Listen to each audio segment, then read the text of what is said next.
예, 우리 지난 시간에는 이 세례 요한의 모습을 잠깐 살펴봤습니다. 사실 세례 요한이 세상적인 시각으로 보면은 완전히 실패자예요. 처음에는 막 거창하게 시작하는 것 같았지만은 나중에는 자기를 따르던 사람들도 다 예수님과 예수님의 제자들한테로 다 떠나가 버리고, 또 심지어는 또 옥에 갇혀가지고, 오늘 여기 읽은 14절에도 나오지만 옥에 잡혀가지고, 또 결국 그 뒤에 우리 아직 끝까지 나누지는 않았지만은 저 뒤에 내용들을 보면 결국 요한은 감옥살이 하다가 또 목숨을 잃게 되는 그런 안타까운 상황에 처하게 됩니다. 그래서 인간의 관점으로 보면은 저 세례 요한이 복받은 사람이다 이렇게 말할 그런 상황이 아니고, 오히려 저 세례 요한은 무슨 죄가 많아가지고 겉으로는 대단해 보이는데 왜 저렇게 이상하게 쪽으로 끝나버리나, 이렇게 생각할 수밖에 없는 그런 상황이었지만은, 오히려 예수님은 세례 요한이야말로 이 땅에 태어난 사람 중에 더 큰 이가 없다고 말할 정도로 그렇게 귀한 평가를 하셨던 그 사람이 바로 이 세례 요한입니다. 그래서 하나님의 관점에서 볼 때는, 우리 인간을 보실 때 하나님은 우리의 결과물을 중요시 보는 게 아니고, 우리가 얼마나 우리 각자에게 주어진 사명을 따라서 최선을 다했냐, 그게 항상 주님의 관심이에요. 그러니까 세례 요한을 통해서는 그런 모습들을 눈여겨보았고요, 지난 시간에. 자, 오늘은 예수님이 복음을 전했던 이 짧은 한마디 말을 한번 보려고 합니다. 자, 요한이 잡힌 후에 예수께서 갈릴리에 오셔서 하나님의 복음을 전파하여, 예수님이 이제 직접 복음을 전하셨대요. 근데 어떻게 전했는가가 15절에 나옵니다. 자, 이렇게 전했어요. 짧은 한 문장입니다. 자, 이르시되 때가 찼고 하나님의 나라가 가까이 왔으니 회개하고 복음을 믿어라. 딱 두 단어예요. 회개하고 복음을 믿어라. 이게 예수님이 전한 복음의 방식입니다. 그리고 사복음서에 보면요, 항상 예수님이 복음을 전할 때 회개하고 복음을 믿어라, 요 순서가 절대 안 바뀌어요. 계속 요 순서 그대로 복음을 전하시는데, 자, 이게 왜 순서가 요게 중요한가 하면은, 이 참된 믿음으로 가는 길에는 반드시 회개의 모습이 있어야 되기 때문에 그런 거예요. 자, 예수님의 그런 가르침 외에도 보면, 자, 우리 이때까지 마가복음 아직 이제 교회 아직 1장도 다 못 살펴봤지만은, 이 앞에 세례 요한에 했던 일들이 뭔가 하면은 주님의 오실 길을 예비하는 게 세례 요한의 사명이었어요. 근데 세례 요한이 말 그대로 이름 자체가 세례 요한이니까, 세례 요한이 했던 일은 세례를 베푸는 거고, 세례는 어떤 사람에게 베푸는 거예요? 자기 죄를 인정하고 자복하고 용서를 구하는 그 사람에게 용서받은 증표로 물에 들어갔다 나오면서 세례의 예식을 치르는 게 바로 세례식이잖아요. 그죠? 세례 요한이 했던 일이 바로 그겁니다. 사람들에게 죄를 깨닫게 하고, 그리고 사람들이 죄를 자복하고 진심으로 뉘우치는 마음으로 죄 용서를 구하면 그렇게 회개의 세례를 베풀었던 것이 세례 요한의 일인데, 성경은 바로 세례 요한이 했던 이 일이 주님의 오실 길을 예배하는 일이었대요. 그러니까 다시 말해서 주님이 우리 가운데 들어오시기 위해서는 반드시 뭐부터 있어야 된다는 거예요? 죄에 대한 회개가 있어야 된다는 거예요.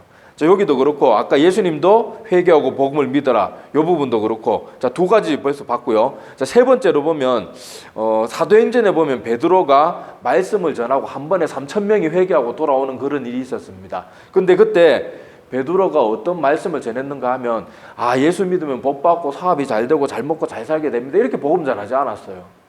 베드로는 자기의 목숨도 돌보지 않고 두려워하지도 않고 사람들한테 바로 너희들이 십자가에 죽인 그 사람이 바로 예수 그리스도다, 너희들의 구원자다, 그렇게 전해요. 자, 그래서 사도행전 2장에 보면 그 앞에 내용들도 다 봐야 되지만은, 자, 쭉 베드로가 예수님과 관련해서 또 예수님을 너희들이 어떻게 대했는지 말하면서 사도행전 2장 36절에 이렇게 말합니다. 그런즉 이스라엘 온 집은 확실히 알지니 너희가 십자가에 못 박은 이 예수를 하나님이 주와 그리스도, 그러니까 이스라엘 사람들은 메시아를 알고 있었죠. 그죠? 그리스도가 되게 하셨느니라, 이렇게 말하고 37절에 보면 그들이 이 말을 듣고 마음에 찔려, 우리가 죄인이라는 걸 알게 된 거예요. 베드로와 다른 사도들에게 물어 이르되 형제들아, 우리가 어찌할꼬? 그러면 우리가 그렇게 큰 죄를 지었으면 지금부터 우리가 도대체 어떻게 해야 되냐? 그러니까 베드로가 했던 일은요, 다른 게 아니에요. 너희들이 죄인이라는 걸 가르쳐 준 거예요. 그리고 어떻게 하냐고 물었을 때 38절에 베드로가 이렇게 말합니다. 자, 사도행전 2장 38절에요. 베드로가 이르되 너희가 회개하여 각각 예수 그리스도의 이름으로 세례를 받고 죄 사함을 받으라. 그리하면 성령의 선물을 받으리니. 여기도 보세요. 성경에서 지금 말하고 있는 복음은요, 항상 죄에 대해서 깨닫고 회개하고 나서 그 다음에 복음이 비로소 들어가기 시작하는 거예요. 우리가 요거를 잊어버리면 안 돼요. 자, 하나만 더 볼게요. 시간 관계에서 다 이거 말고도 뭐 우리 신약 성경 보면 수도 없는 이런 증거가 나오지만 딱 하나만 더 보겠습니다. 자, 사도 바울의 가르침도 똑같아요. 자, 갈라디아서 3장에 보면요, 한번 찾아보십시다. 갈라디아서 3장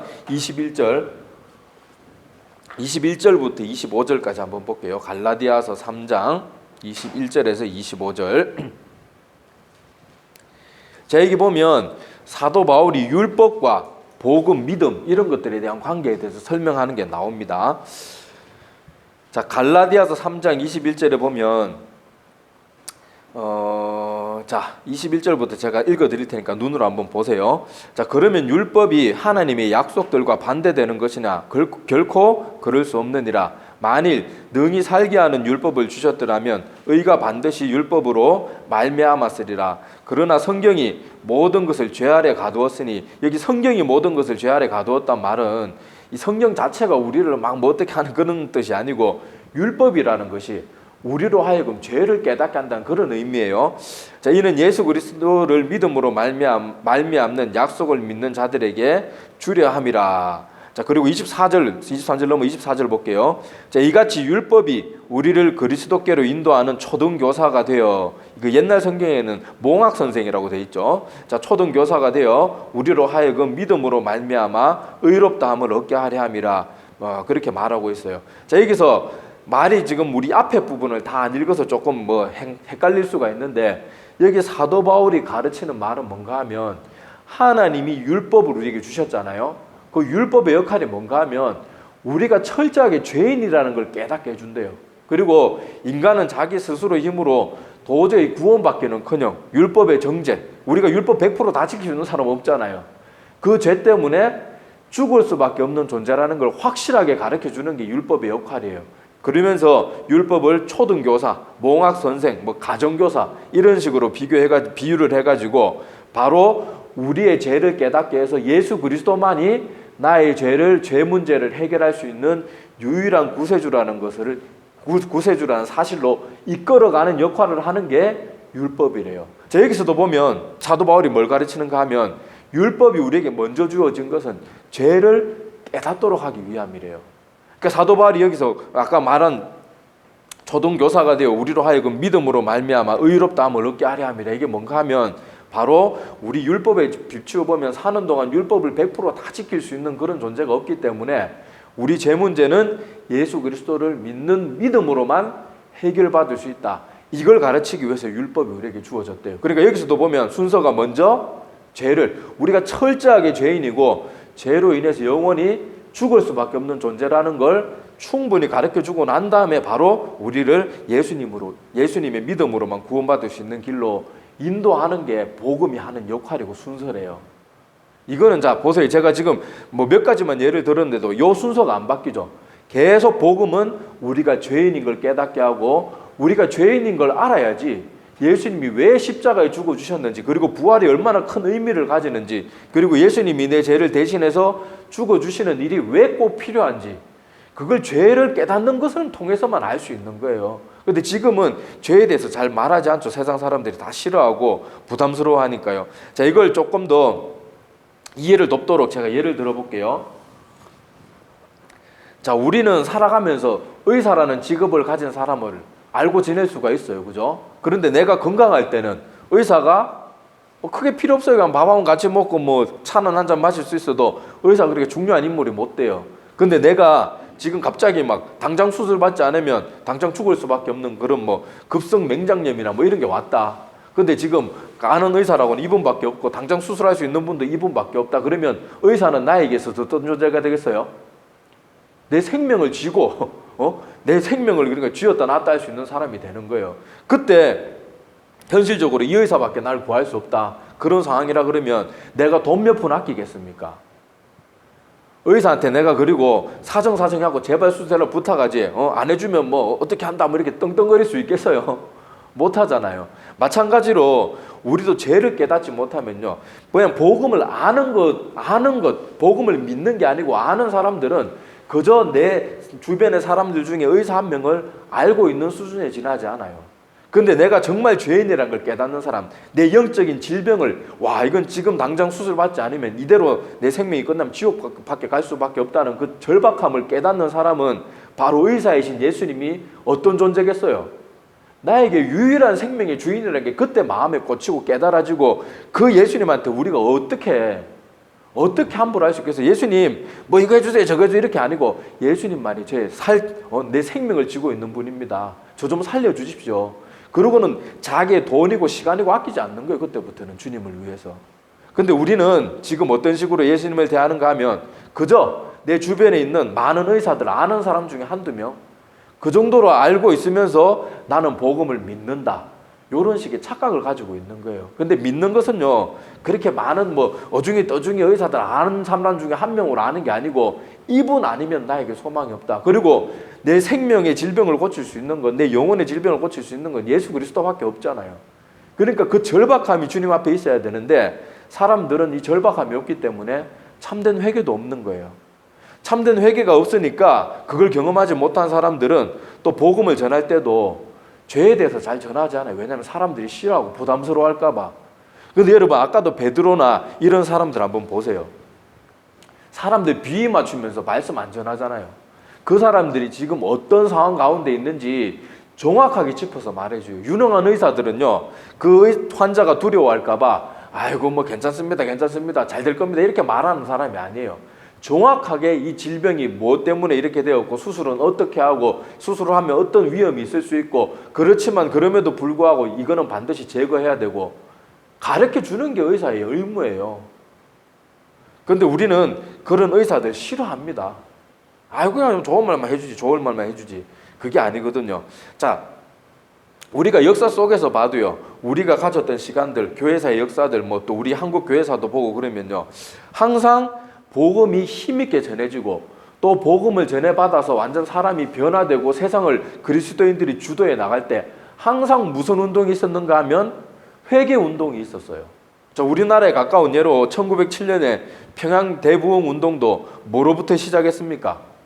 한 선교사님의 회개로부터 시작해요. 내가 말은 선교사지만 이 땅에 와가지고 이 한국 사람들 정말 냄새나고 무식하고 키도 좀만하고, 그때 우리나라 사람들 다 깨재자고 그랬잖아요.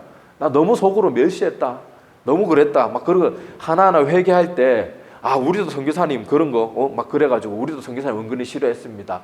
그러면서 같이 회개하면서 평양 대부흥 운동의 시발점이 거기에서부터 시작된 거예요. 그리고 성경에 나오는 그 사무엘 선지자가 주도했던 미스바 회개 운동, 그때도 미스바 회개 운동에 그 회개가 불같이 일어나니까 블레셋 군대들이 쳐들어왔다가 하나님이 다 알아서 정리하잖아요. 막 그런 일들도 있었고, 또 우리 성경에 나오는 히스기야, 요시야 개혁, 그래가지고 한동안 뜨겁게 이스라엘 백성들이 우상 숭배에 빠졌다가 돌아왔을 때도 다 히스기야, 요시야 훌륭한 왕들이 하나님 앞에 자기의 죄를 깨닫고 회개하고 자복했을 때 그런 회개 운동이 일어나고 유월절이 회복되고 그랬던 거예요. 그래서 우리가 항상 성경에 지금 제가 예를 들었던 것도 그렇고, 실제 기독교 역사 속에서도 그렇고, 신학을 말했던 사도 바울의 가르침도 그렇고, 항상 이 순서를 잊어버리면 안 돼요. 참된 복음이 들어가기 위해서는 내가 죄인이라는 걸 절실하게 깨닫는 것부터 시작이 됩니다. 그래서 하나님은요, 거룩한 하나님이시기 때문에 죄가 있는 곳에는 함께 하실 수가 없는 분이 바로 우리 하나님이에요. 신명기 23장 12절 이하에 보면 재밌는 사건이 하나 나옵니다. 그게 뭔가 하면은 하나님께서 이스라엘 백성들에게 광야 생활할 때 변소를 만들라고 지시하는 장면이 나와요. 그러면서 하나님 뭐라고 말하는가 하면 너희들이 그렇게 옛날에 출애굽 당시 이집트를 떠나와서 광야에서 이스라엘 백성들이 생활할 때는 다 천막 생활이었잖아요. 그러니까 어떻게 건물이 지어진 그런 화장실은 없었단 말이에요. 그런데 천막 주변에서 너희들이 용변을 볼 때 삽을 들고 가래요. 그리고는 용변 그렇게 본 거를 깨끗하게 파묻어가지고 깨끗하게 하래요. 그러면서 뭐라고 하나님이 말하는가 하면 신명기 24장 14절에 이렇게 기록되어 있습니다. 이는 내 하나님 여호와께서 너를 구원하시고 적군을 내게 넘기시려고 내 진영 중에 행하심이라. 그러므로 내 진영을 거룩히 하라. 그리하면 내게서 불결한 것을 보시지 않으므로 너를 떠나지 아니하시리라. 자, 반대로 말하면 불경한 걸 보면 어떻게 하겠다는 거예요? 불결하고 불경한 걸 보면 나 너희들 떠나겠다는 거예요. 근데 우리 영혼의 관점에서 보면 우리 영혼이 죄보다 우리 영혼을 더 더럽히는 게 없잖아요. 근데 하나님 믿는다 그러면서 참된 회개 없이 죄 문제가 해결되지 않았는데 어떻게 주님이 내 마음 가운데 오셔서 역사하시겠단 말이에요. 이거는 말이 안 되는, 성경에 말하는 거하고 하나님의 속성하고 전혀 안 맞는데도 많은 사람들이 그냥 자기는 잘 믿는 줄 알고 착각 속에 빠져 살아요. 정말로 안타까운 그런 모습들입니다. 자, 그래서 아까 우리 사도행전 베드로의 그 설교도 나왔지만은 마음에 찔려 형제들아 우리가 어찌할꼬 그렇게 말할 때 너희가 회개하여 예수 그리스도의 이름으로 그렇게 세례를 받고 제사함을 받으라. 그러면 그때 성령의 선물을 받으리라. 사도행전 2장 38절에 베드로가 분명히 그렇게 말을 하고 있습니다. 자, 그래서 우리 믿음의 사람들은요, 물론 구원에 이르는 회개는 하나님을 진심으로 믿게 되었을 때 그때 시작이 되고 참된 회개는 그때 나의 모든 죄가 씻깁니다. 그렇다고 우리가 그때 죄 한번 그냥 완전히 씻겼다고 가만히 있어야 되는 건 절대로 아니에요. 그런 가르침은 구원파의 가르침이고 지금 장로교도 그 구원파의 가르침하고 별 다를 바가 없어요. 뭐 우리 죄 용서 받았으니까 우리 삶의 모습은 아무 상관도 없는 것처럼 자꾸 그런 식으로 몰아가는데 그건 옳지 않거든요. 자, 예수님이 요한복음 13장에 보면 제자들의 발을 씻기는 장면이 나옵니다. 자, 그때 발을 씻길 때 다른 제자들이 이렇게 묵묵히 발을 씻겨주니까 그렇게 예수님이 씻어주는 대로 가만히 있는데 베드로 차례가 되었을 때 베드로가 뭐라고 말해요? 아이고 주님 안 됩니다. 어떻게 주님께서 저 같은 자의 발을 씻을 수가 있겠습니까? 그러면서 막 거부하니까 예수님이 이렇게 말합니다. 자, 요한복음 13장 8절부터 제가 읽어드릴게요. 자, 베드로가 이르되 내 발을 절대로 씻지 못하시리이다. 예수께서 대답하시되 내가 너를 씻어주지 아니하면 내가 나와 상관이 없느니라. 시몬 베드로가 이르되 주여 내 발뿐 아니라 손과 머리도 씻어 주옵소서 이렇게 말을 해요. 자, 그러니까 예수님이 한마디 더 하십니다. 예수께서 이르시되 이미 목욕한 자는 발밖에 씻을 필요가 없느니라. 온몸이 깨끗하니라. 너희가 깨끗하나 다는 아니니라. 뭐 이렇게 쭉 말하는 장면이 나오는데 이거는 뭐 가룟 유다를 두고 말하는 거죠. 자, 이게 보니까 목욕한 자라고 비유해요. 진짜 하나님을 정말 마음의 구주로 모시게 되는 그런 참된 회개를 한 사람은 목욕이라고 표현하고 그리고 발을 씻어야 된다는 거예요. 이건 뭘 비유하는 거겠어요? 하나님을 믿고 목욕에 이르는 그런 참된 회개를 했더라도 우리 일상 가운데 계속 우리가 나도 모르게 짓는 죄도 있고 또 내가 막 상황이 굉장히 막 이거 좀 어떤 상황을 모면하기 위해서 거짓말을 한다든지 아니면 이렇게 뻥을 친다든지 뭐 아니면 나도 모르게 막 습관적으로 막 불평 원망을 하고 남 험담한다든지 그런 죄 짓게 되는 경우들이 있잖아요. 그런 건 날마다 어떻게 해야 된단 말이에요? 다시 구원에 이르는 그런 회개에 다시 한 번으로 목욕은 한 번으로 끝나지만은 매일 삶 가운데 이루어지는 회개는 늘 필요하다는 거예요. 왜냐하면 우리가 늘 부족하고 죄 지으니까. 이 자리에 있는 여러분들 중에 나 예수님 믿고 나서 죄 한 번도 안 지었습니다.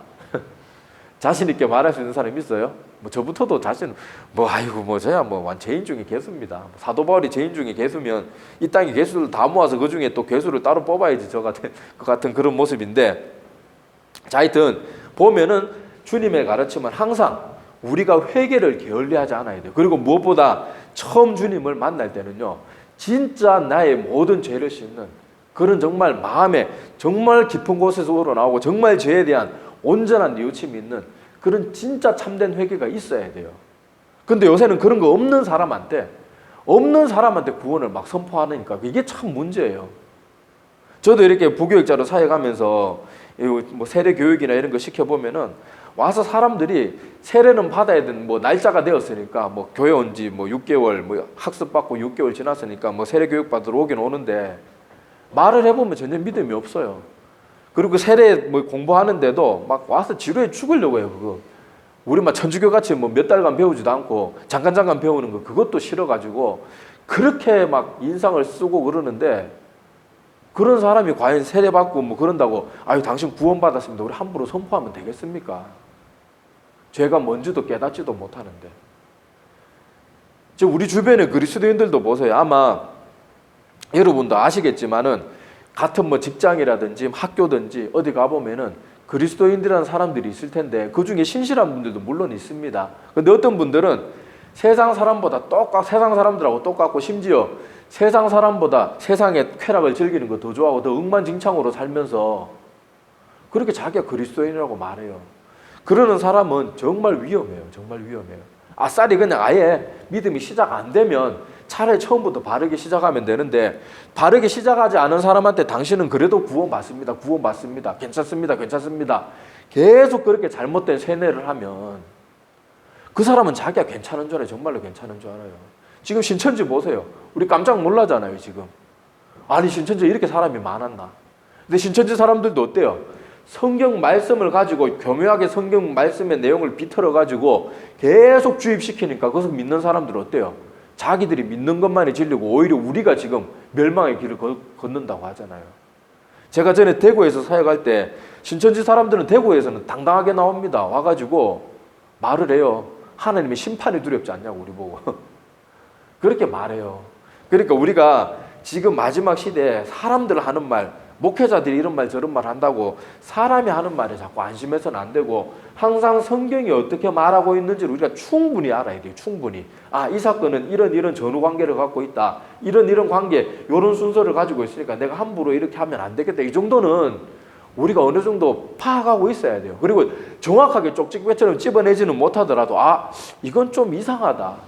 이 정도는 파악할 수 있을 만큼 이제 이 마지막 시대에는 성경이 정통해야 돼요. 지금 우리 신천지 쪽에 지금 파악된 교세가 지금 자기들 스스로 그렇게 명단 낸 것만 21만이고 자기들 주장으로 30만이 넘는데요. 근데 그 많은 사람들이 그 중에 90% 이상, 5, 6% 이상이 다 원래 기독교인들이었거든요. 그러니까 우리가 말씀을 이렇게 대충 알면 안 돼요. 그리고 교회들도 이제 진짜 정신 차려야 돼요. 사람들한테 성경 제대로 가르치고 맨날 복 받습니다. 그러고는 세상 돌아가는 얘기나 하고 자기 어렸을 때 힘들었던 얘기나 하고 그냥 그저 세상 돌아가는 얘기하다 끝나서는 안 돼요. 그리고 우리가 그걸 분별해내려면 내가 깨 있어야 되고 내가 말씀 가까이 해야 되고 제가 맨날 말씀의 결국은 이거예요. 하여튼 내가 말씀 가운데 깨 있어야 됩니다. 근데 성경에 보면 신기한 게요. 믿음이 좋은 사람들일수록 두려워할 줄 알아요. 자, 여러분 고린도전서 9장 23절 이하에 보면 이 사도 바울이 이런 걱정을 합니다. 자, 내가 내 몸을 쳐 복종하게 하면 내가 남에게 전파한 후에 자신이 도리어 버림을 당할까 두려워함이라.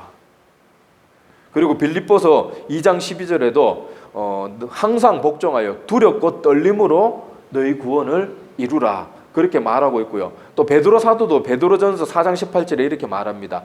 또 의인이 겨우 구원을 받으면 경건하지 아니한 자와 죄인은 어디에 서리요? 근데 성경에서 말하는 의인은 죄 한 번도 안 짓는 게 의인이 아니고 예수 그리스도를 참되게 믿는 사람도 의인이라 그러거든요. 근데 이렇게 참된 믿음을 가진 사람도 겨우 구원 받는데요. 그런데 경건하지도 않고 죄 문제도 해결되지 않은 사람이 도대체 어디 구원의 자리에 설 수 있겠냐? 사도 베드로가 되묻는 거예요, 우리에게. 너희들의 믿음이 왜 그 모양이냐? 그냥 대충 그렇게 믿으면서 너희들이 어떻게 구원받을 거라고 안심할 수가 있냐? 이 사도 베드로가 했던 그 말의 뉘앙스가 그거거든요. 그러니까 우리도 이런 것들을 기억해야 됩니다. 그리고 반대로요, 성경에 보면요, 구원받지 못하는 사람들, 가짜 믿음을 가진 사람도 오히려 확실한 구원의 확고한 믿음이 있어요. 자, 대표적인 예가 바리새인들과 서기관들입니다. 바리새인들, 서기관들은 여러분 세리와 또 바리새인이 성전에 가서 기도하는 그 예수님의 비유 기억나시죠? 거기 보면 바리새인은 어떻게 기도해요? 막 성전에 가가지고 막 두 손을 들고 하나님 저야말로 저런 세리와 창기 같은 저 더러운 인간들하고 같지 않음을 감사합니다. 저는 일주일에 2번 금식하고 11조 철저하게 내고 얼마나 열심히 사는지 모릅니다. 그렇게 말했고 세리는 어떻게 말해요? 말도 못합니다. 그냥 고개도 들지 못하고 저 성전 뒤편에 어디 구석진데 앉아가지고 아이고 죄인입니다. 저를 긍휼히 여겨주십시오. 그렇게 말했는데 예수님의 평가는 뭐였어요? 세리가 의롭다함을 받고 돌아갔다고 그렇게 말하잖아요. 그러니까 성경에 보면 희한해요. 자기가 구원받았다고 쓸데없는 잘못된 확신 가운데 빠져 있는 사람은 확신에 가면 강할수록 실제로 하나님을 대적하는 사람들인 경우가 많고요. 내가 하나님 앞에 정말 이런 큰 죄인이 어떻게 구원받을 수 있겠습니까? 두려워하고 사도 바울 같은 사람은 사실 여러분 얼마나 철저하게 살았어요. 그럼에도 불구하고 두려워할 줄 아는 사람, 자신의 부족함 때문에 오호라, 이 사망의 몸에서 누가 나를 건져내랴, 자기 죄 문제에서 마음 아파하고 날마다 고통 가운데 그렇게 걸어갔던 사람들은 오히려 하나님이 구원해 주시는 거예요. 그래서 우리도 우리 자신을 볼 때 내가 지금 어느 쪽에 속해 있는지를 한번 가만히 생각해 봐야 돼요. 내가 바리새인들처럼 그냥 주일 출석 잘하고 교회 잘 나가고 그래도 다른 세상 사람들보다는 좀 잘 믿는다고 내가 너무 지나치게 안심하고 있지는 않는가? 아니면 내가 두렵고 떨리는 마음으로 충분히 구원의 확신은 있지만 그럼에도 불구하고 또 한편으로 내 자신을 볼 때 내가 이렇게 죄가 많은데 하나님 나 때문에 얼마나 마음이 아프실까? 내가 또 회개할 것밖에 없구나. 정말 내가 계속 이렇게 믿고 나서도 죄를 짓는데 내 믿음이 진짜일까? 맨날 그런 생각해서는 안 되는데 맨날 다시 말씀드리면 맨날 그래서는 안 돼요. 그렇지만은 그래도 진짜 믿음 있는 사람들은 그런 고민을 잊을만 하면 또 하고 또 하고 또 할 수밖에 없는 게 참된 믿음의 특징이에요. 자, 그래서 우리가 오늘 이런 예수님이 전했던 복음의 모습들을 한번 생각해 봅시다. 그래서 복음은 항상 죄를 깨닫는 그 사람에게 회개할 때 하나님이 우리 마음 가운데 들어오세요. 왜냐하면 아까도 말했다시피 우리가 믿는 하나님은 절대적으로 거룩한 분이에요. 그러니까 죄 문제가 해결되지 않는 사람, 예수님의 십자가 대속을 믿는 그 믿음으로 내 죄 문제가 해결되지 않은 그 영혼 가운데는 하나님이 함께 들어와서 일하실 수가 없어요. 적어도 한 번은 완전히 대청소가 돼야 돼요. 그 다음에 예수님이 내 마음 가운데 오셔서 우리가 실수할 수 있어요. 넘어질 수 있어요. 근데 그거는 차후의 문제고 정말 하나님이 내 마음 가운데 처음 들어올 때 완전히 깨끗해지는, 예수님의 표현으로 내 온몸이 씻겨지는 그런 회개는 반드시 있어야 돼요. 반드시. 뭐 없을 수도 있지. 이게 아니에요. 없으면 그 믿음이 진짜 믿음이 아니란 말이에요. 그래서 우리가 예수님이 복음을 전하셨던 회개하고 그 복음을 믿으라 그렇게 말했던 예수님의 복음, 그리고 그 예수님을 따랐던 수많은 사는 주님의 제자들도 다 그런 식으로 복음을 전했다는 것을 우리가 기억하면서 우리가 정말 참된 믿음 가운데 있나, 내가 그리고 지금까지 하나님 믿으면서 진짜 참된 회개에 이르렀던가 한번 돌아보는 그런 우리 모습들이 되었으면 좋겠습니다. 그리고 자꾸 귀에 듣기 좋은 말 해주는 거, 그런 거에 자꾸 우리가 귀를 기울이면 안 돼요. 이제는 이 시대에는 가려서 들어야 됩니다. 가려서. 우리 옛날에 수많은 믿음의 선배들 중에 지금까지도 이름이 남겨져 있는 그런 훌륭한 목회자들이 있어요. 존 웨슬리, 드와이트 무디, 조나단 에드워즈, 존 버년, 이런 유명한 목사님들, 그분들 설교 한번 여러분들 나중에 기독교 서점 가면 요새 이상한 책들 보지 말고 그런 고전들 한번 보세요. 보시면은 그분들 설교는 완전 직선적입니다. 들으면 막 가슴이 확 찔리듯이 무서울 정도로 그렇게 죄에 대해서 깨닫게 하고 회개 없으면 구원도 없는 것처럼 아주 단호하게 말을 해요. 근데 그분들이 시간이 100년, 200년 지나놓고 보니까 저분들이 맞는 말씀이라는 걸 이제 알거든요. 그런데도 정작 세월이 세상이 인정하고 교회사에서 인정받는 그런 분들의 말씀을 지금 나에게 적용하는 걸 사람들이 싫어하는 건 정말 두려운 모습입니다. 그래서 우리도 주변의 사람들을 보면 어릴 때 엄한 부모 밑에서 그렇게 막 자랐던 친구들은 나중에 크면 효자들이 돼요. 그리고 이렇게 똑바로 잘 자라는 경우가 많은데 100%다 그렇다는 거 아니지만은, 근데 막 할아버지 할머니 손 그렇게 손에 커가지고 막 버르장머리 없이 그냥 해달라는 거 다 해주고 그렇게 크는 애들은 보면요, 지밖에 모르고 막 사회생활도 못하고 막 그냥 자기 기분 내키는 대로하고 엉망진창이 돼요. 마찬가지로 우리도 하나님의 말씀에 나를 철저하게 비추어서 나 자신을 쳐서 복종시키면서 그렇게 믿음 생활해야 우리가 반듯한 신앙생활이 될 수 있어요. 세상에 시큰 죄 짓고 왔는데 교회면 맨날 괜찮습니다. 아이고 복 받습니다. 헌금만 하면 복 받죠. 11조 하면 복은 알아서 옵니다. 맨날 그런 말만 들으면 우리가 영적으로는 완전 천방지축이 되고 마는 거예요. 그래서 오늘 이런 말씀들 꼭 기억하시고 우리가 이 시대에 회개가 회복되어지는 그런 한국 교회가 되었으면 좋겠어요. 그리고 지금 코로나 문제 이런저런 문제들도 우리가 그냥 가볍게 넘길 것이 아니라 이런 문제들이 하나님께서 이 땅에 주시는 이유는 깨어 있으라고, 회개하라고, 이런 그런 말씀대로 우리에게 주시는 거예요. 주일 설교 때도 제가 말했지만은 세상에 난리와 난리의 소식들은 점점 더 많아질 거고 그 강도도 점점 더 세질 거예요.